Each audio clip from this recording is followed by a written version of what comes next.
Donc, le terme de l'exhortation ce soir-là, il vous a dit que quand la méchanceté devient un avantage, voici comment ça correspond. Dans le livre de Romains, chapitre 8, et le verset 28. Romains 8, verset 28. Sois salué, ange, Élisée vainqueur. Nous savons du reste que toute chose concourt au bien de ceux qui aiment Dieu, de ceux qui sont appelés selon son dessein. Dis Amen. Tout, je dis bien tout, toute chose, tout là c'est quoi? Le bien et le mal. Le bien et le mal. Il parle des enfants de Dieu. Il parle aux enfants de Dieu. Les fils et les filles de Dieu. La Bible dit que toute chose, quelle chose, le mal comme le bien. Vous savez qu'il y a beaucoup des enfants de Dieu qui sont persécutés, maltraités, rejetés. Ce n'est pas un problème. Il y a des gens qui prennent le bien pour aller payer le mal. Ce n'est pas mauvais. La Bible dit que tout ça là, c'est bien pour toi, un enfant de Dieu. Bien-aimés frères et sœurs, écoutez l'histoire qui vient. L'histoire provient de deux frères africains que je ne dirai pas dans quel pays, parce que je sais qu'il y a certains qui attendent de me suivre, qui savent ce que je suis en train de dire. L'histoire s'est passée à Londres. L'histoire s'est passée à Londres. Comblé de grâce, que Dieu te bénisse. Emia Yolande, épouse Achi, que Dieu te bénisse. Dieu bénit Jenon Madja Kwaku. Et puis, Chantou Grâce, sois salué. Donc, l'histoire s'est passée entre deux frères africains qui sont allés en Europe pour aller se chercher. Aller se chercher. Parce que quand ça ne va pas chez nous, les gens trouvent que c'est là-bas l'Eldorado. C'est là-bas le royaume. Ce n'est pas le royaume des cieux, mais quoi qu'il est arrivé au royaume des cieux. Mais écoutez bien, un frère en Christ à qui on rend témoignage, à qui ses dirigeants, ses pasteurs, tout ce que le frère a passé dans les mains, chacun, tout le monde donne le témoignage du frère par rapport à ce qu'il vit là-bas. C'est comme si Dieu l'a oublié. Le frère a souffert ici, mais serviable, adorable. Quelqu'un qui aime Dieu, qui craignait Dieu. Et par la grâce de Dieu, il a trouvé une occasion en or qu'il a fait partir en Angleterre. Étant en Angleterre, le frère a fait 12 ans. Je dis bien 12 ans. Sans papier. Il a tout fait. Prier, jeûner, sans papier. Voici que dans ses balades, qu'il rencontre un autre frère africain, que les deux sont des mêmes pays. Et quand les deux se sont connus, ils sont devenus des amis. Ils sont devenus des amis. Ça, c'est quand le frère a eu son 12e année. Ils sont devenus des amis et ils ont marché ensemble pendant une année pleine. Les deux faisaient presque tout ensemble. Mais le frère qui n'a pas de papier, tu sais qu'en Europe, quand tu n'as pas de papier, il y a des gens qui t'empruntent leurs papiers, ils te louent leurs papiers pour aller travailler. Et puis l'argent que tu gagnes là, il y a des pourcentages. Vous vous attendez. Donc ça veut dire que tu travailles, mais moitié, une partie de ton salaire là, de ton du labeur, doit aller chez celui qui possède le papier.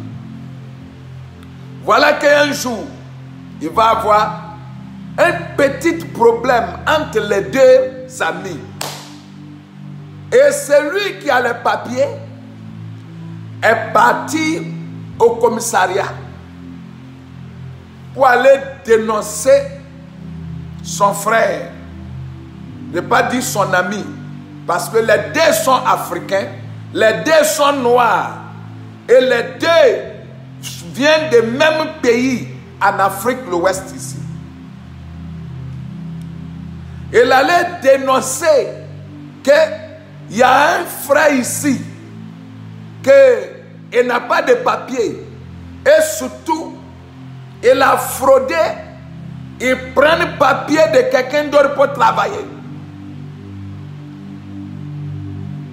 Et voilà la police qui débarque pour surprendre le frère dans son sommeil. Directement au commissariat. On a menotté le frère directement au commissariat.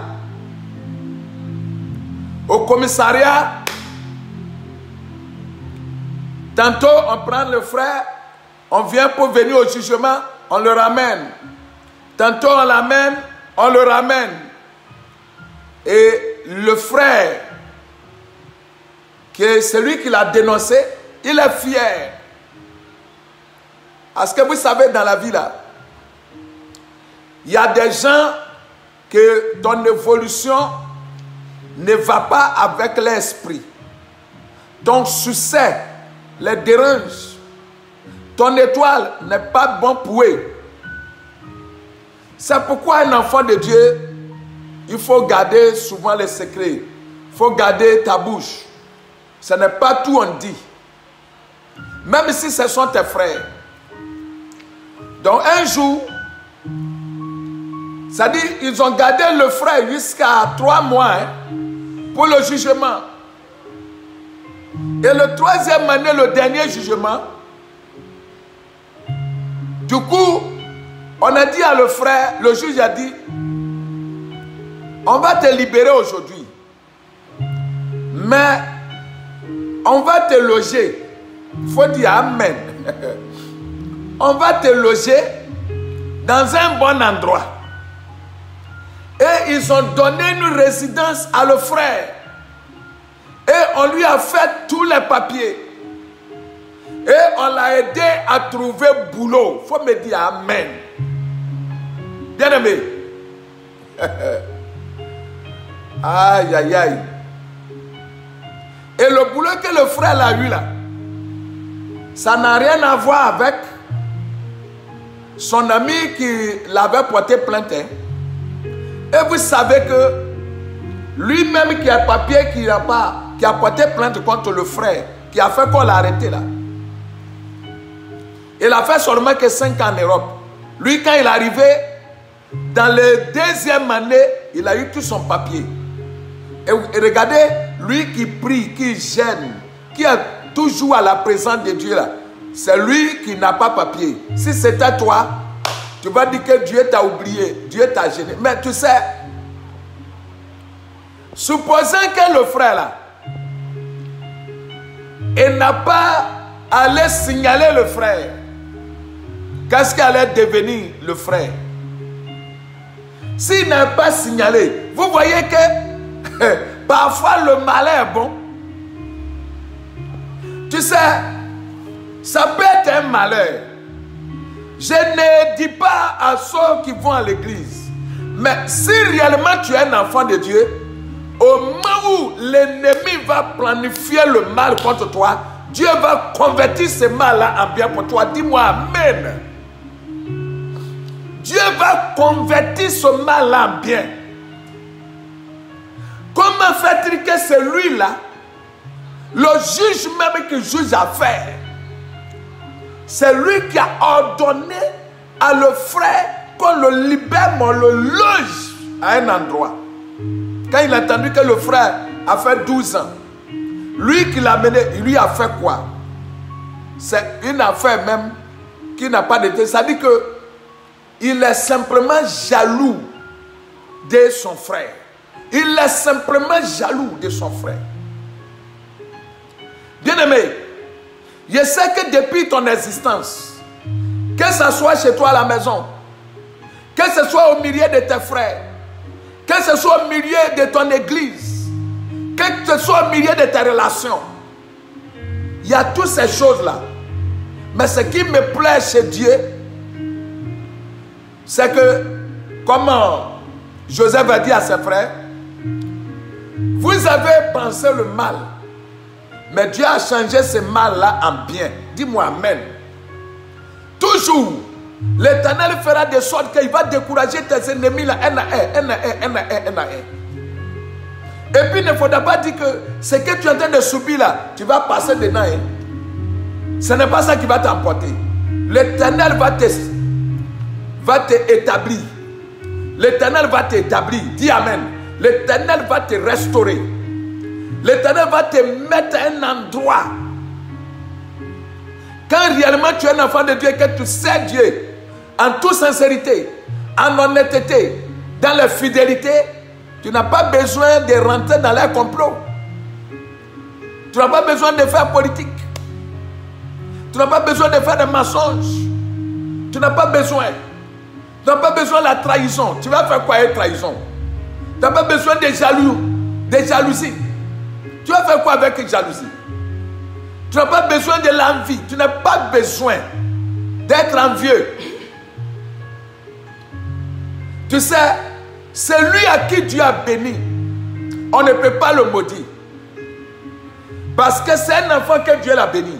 Et vous savez, le frère disait que une seule année qu'il a travaillé là, ça dépassait d'autres même qui ont fait 20 ans. Une seule année, l'Éternel fera de sorte que tu vas rattraper tous tes retards. Dis-moi amen. Je sais que ce message-là est dressé à quelqu'un qui est en train de m'écouter. Tu as tout le temps là en train de couler des larmes, en train de se gémir, se lamenter parce que tu n'as pas de soutien, tu n'as pas de force. Personne n'est là pour t'encourager. Tout ce qui entoure de toi, c'est la moquerie.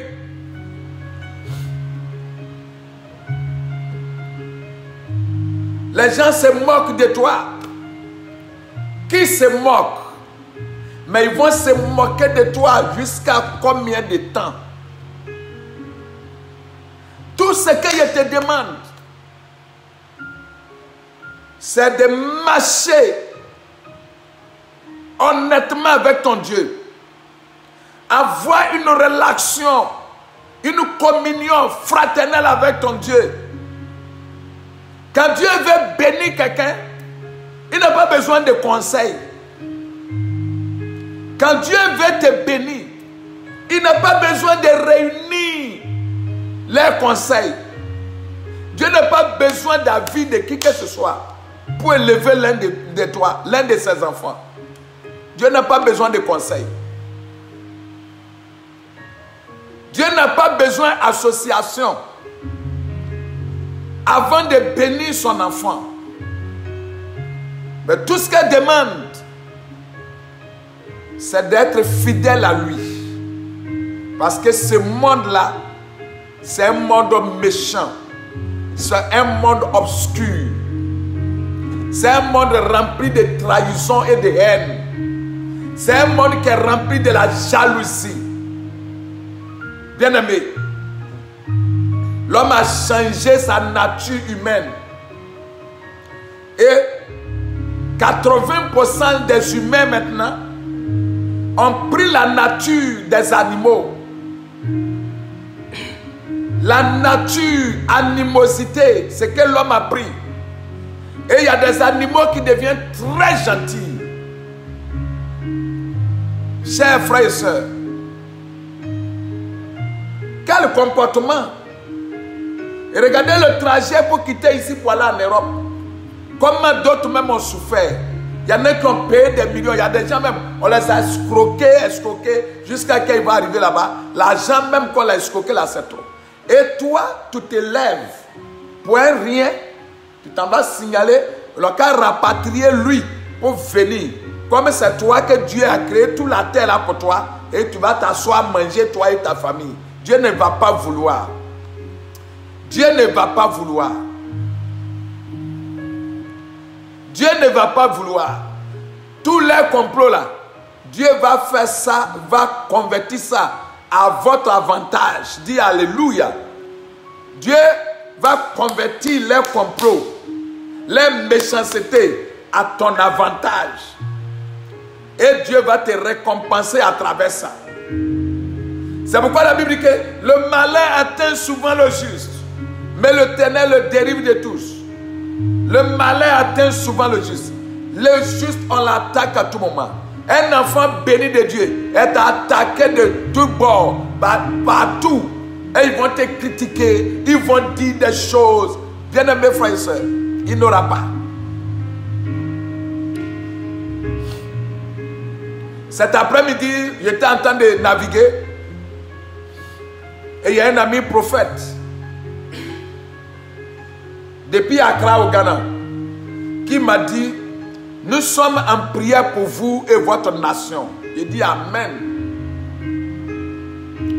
Et il lui a dit, priez pour nous. Mais il n'aura pas de guerre ici. Ceux qui ont assoiffé du sang, ceux qui ont assoiffé du sang, ceux qui ont l'esprit guerrier, ça n'aura pas lieu ici. Dieu veillera sur cette nation et nous allons vivre en paix. Celui qui va se mettre à la disposition de Dieu, Dieu va l'utiliser.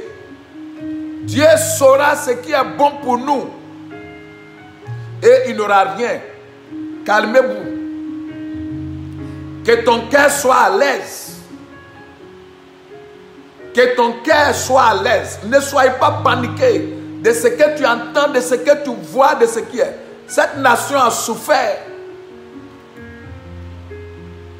On a fait quoi Dieu pour que on a cette punition là? Ce qui même est venu, on n'a pas encore digéré. Et puis d'autres choses viendront ajouter. Non, non, non, non, non. Tes prophéties de guerre là, il y a nul ça avec le sang de Jésus. C'est nul et non fait au nom de Jésus-Christ. Il n'aura rien. Et Dieu saura comment nous garder. On ne va pas périr.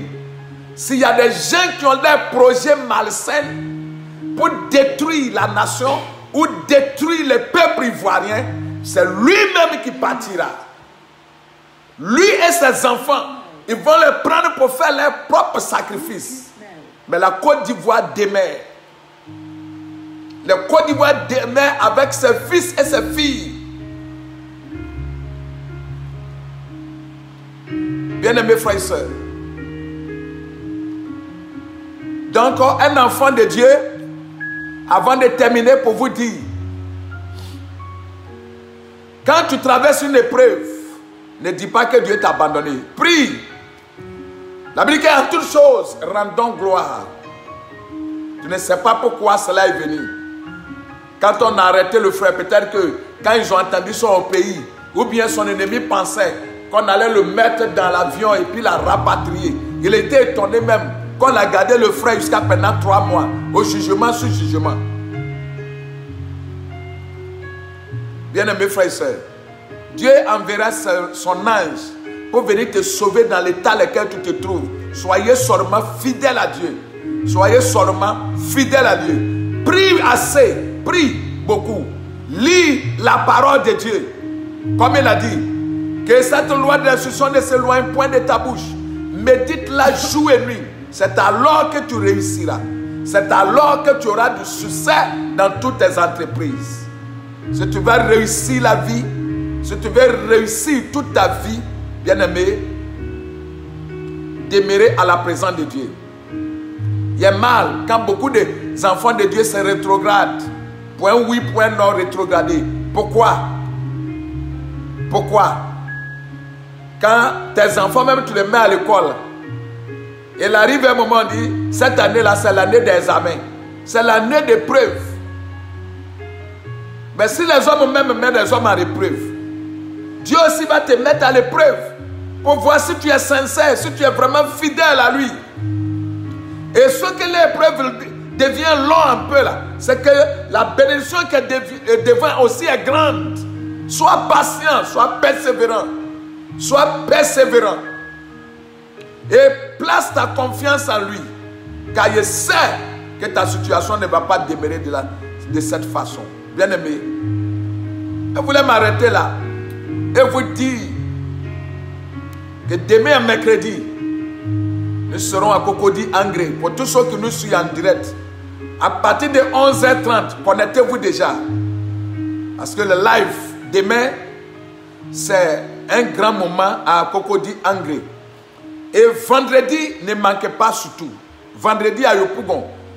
Demain, mercredi, c'est-à-dire tous les mercredis, c'est à Cocody Angré. Et pour ceux qui ne connaissent pas, au terrain de Angré, au fait du terrain de Angré, quand tu arrives là, mon contact, ils vont mettre, il faut appeler un numéro. C'est juste à côté même. Comme si tu arrives là, tu vas entendre que la musique là. Parce que dès que tu arrives à la descente, deuxième bâtiment, deuxième immeuble, c'est là l'église. C'est écrit devant Mi Road.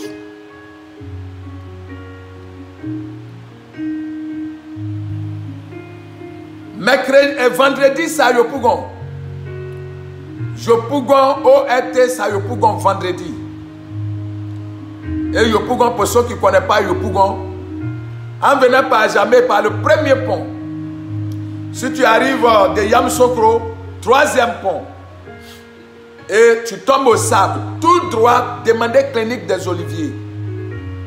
Clinique des Oliviers. Quand tu arrives à la Clinique des Oliviers, demandez où est Sodeci. On dit tu viens de dépasser légèrement.